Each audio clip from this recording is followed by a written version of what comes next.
warm greetings to you all.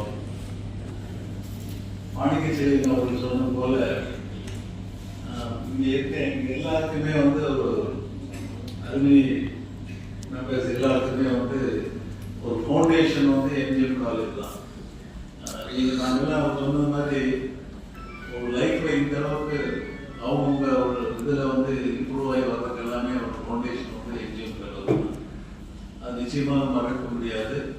நாங்கள் ஒவ்வொரு வருடமும் வந்து ஒரு 3 இல்லை 4 அலுமினஸ் அவர்களுக்கெல்லாம் வந்து அவார்டு, பெஸ்ட் அலுமினி அவார்டு கொடுத்துட்டு வரோம். அவங்க எல்லாம் பார்த்தீங்கன்னா ஹை ப்ரொஃபைல். அவர் டிஜிபி அவர் சிவானந்தம் அவர்கள் வந்து மும்பை மகாராஷ்டிரா டிஜிபி ரிட்டையர்ட் ஆகிருக்காரு. கர்னல்ஸ் எல்லாம் இருக்காங்க, மிகப்பெரிய ஒரு போஸ்டெல்லாம் இருக்காங்க, அப்ராட்ல நிறைய பேர் இருக்காங்க. இவங்க எல்லாமே இன்னைக்கு வந்து